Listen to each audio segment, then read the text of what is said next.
Live Radio. It's time for our weekly segment with NFL Hall of Fame columnist John McClain.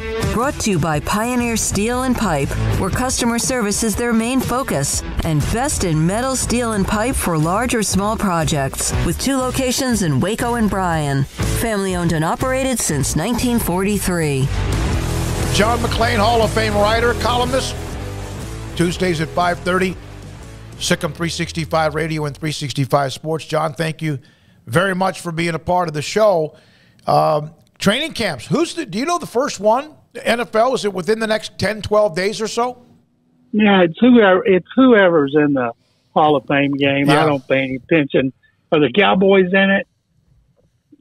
I'm embarrassed that I don't know because I don't care. I'm only concerned with the rest. All I know is when I got to be outside for like a month, and it starts on the 29th of July. Raiders, Jaguars, John. Raiders and Jaguars. Boy, that's going to inspire a lot of interest. That's why, I mean, you're not the only one that's going to forget that. I watched the thing on the NFL Network this morning. They asked them what fan bases were the most deserving of a Super Bowl, and one of these former players said the Jaguars. I'm saying, are you bleeping kidding me? The Lions have won one playoff game in 61 years, have not won a championship since the 50s. The Bills lost 4 Super Bowls. The Vikings lost 4 Super Bowls. I believe the Lions and the Bills and the Vikings are much more deserving, their fans, of a Super Bowl than the Jacksonville Jaguars. John, I think since the last time we had you on, Baker Mayfield has been traded to Carolina. Matt Rule trying to find some sort of lightning with his quarterback room, which has struggled. Your thoughts about what they got and what they gave up? Well, they gave up a can of corn. And Mayfield is motivated by money and revenge. The first game of the season, they host the Browns in Charlotte.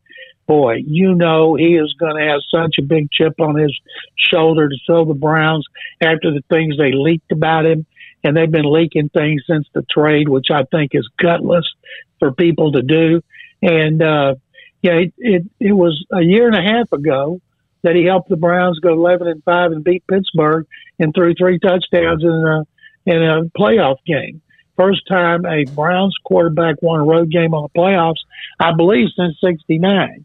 And then it all fell apart last year because he suffered a shoulder injury to his left shoulder, making a tackle against the Texans in the second game of the season. So he's going to be healthy. He's going to be motivated. That thing about competing with Sam Darnold, give me a break. Darnold hadn't been worth a damn in the last 2 years. They'll find a way to send him to some team for a conditional 7th-round pick that needs a quarterback. But it'll be Mayfield. Maybe he will save Matt Rule's job. Everybody over there tells me Matt's on the hot seat, although he does have 4 years left on that original 6-year deal for like $56 million, and it would help him if Christian McCaffrey could stay healthy. He hasn't stayed healthy since he signed his big contract. But I'm like you guys, I'm pulling for Matt Rule, and I'm pulling for Baker Mayfield. John, what are your thoughts on the Texans Battle Red helmet that they introduced? I like it. They're going to wear it one time this season. They're going to wear it in their only primetime game against the Eagles on Amazon. And they'll wear it with their red. They used to have a uniform that was all red they wore once a year. And we call it the ketchup bottle because that's what they look like. So they ditched the red pants, and it's a red helmet that'll go with red jerseys and white pants. It looks really good. And I think that the games where they wear their color rush uniform, they ought to wear this one too. I think this one kind of makes them look kind of badass, which they're not. Yeah, speaking of ketchup bottles, Pittsburgh's changing the name of their stadium. Did you see that? Oh, yeah. Hines didn't want to pay as much money as they asked for, and Hines has been had the naming rights since they left Three Rivers Stadium and moved down the river to Heinz Field. And one of the best things about having naming rights for so long, this season everybody's going to call it Heinz Field. Maybe half of the next season people call it Heinz Field. So Heinz is going to get a couple extra years out of it.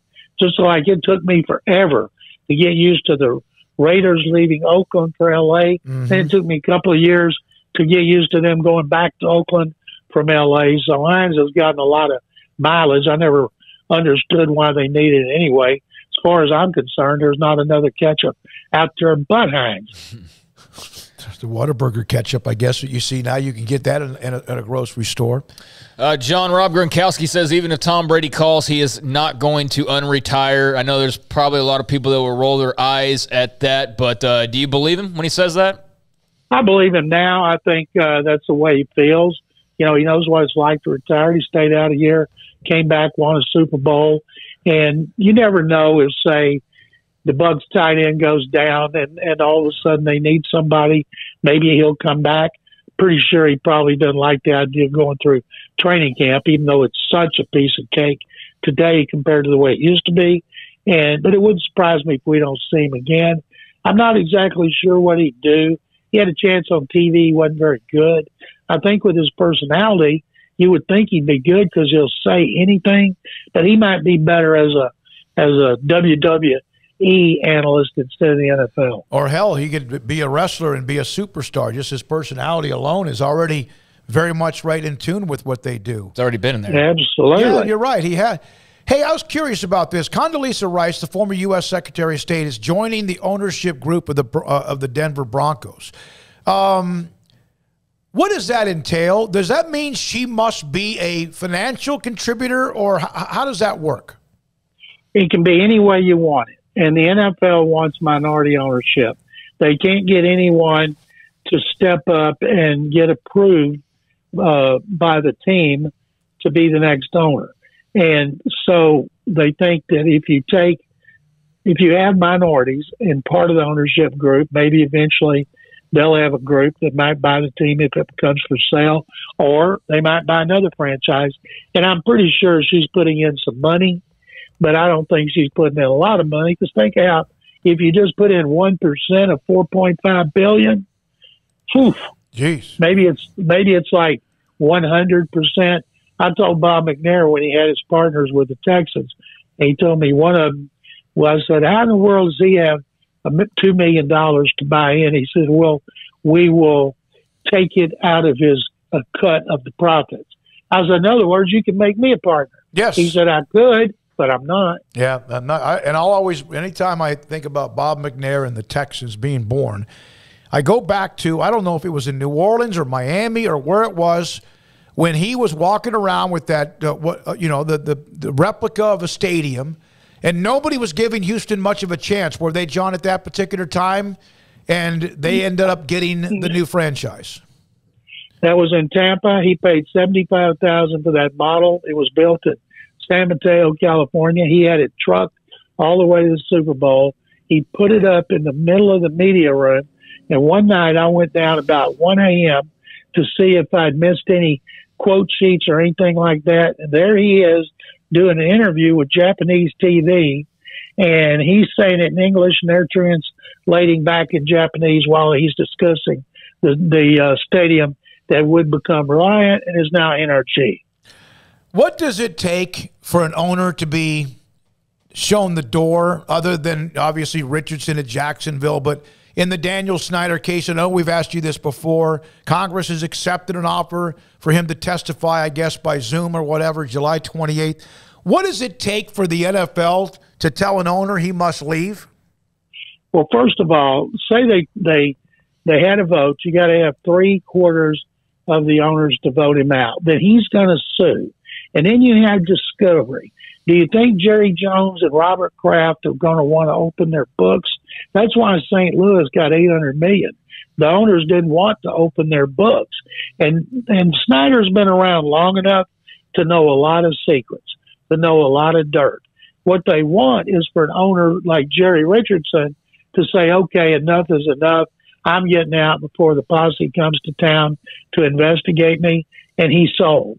And I don't think Snyder would do that. That's why I don't think Snyder would be forced to sell, because he knows too many of the dirty little secrets. John, thank you very much. Big 12 Thank Media you, guys. Days. Sick 'em, have fun. You too, John McClain, Hall of Fame writer and columnist. Recently, when the last month, was inducted into the Texas Sports Hall of Fame Media Hall of Fame as well. We had Brad Sham on yesterday, voice of the Cowboys.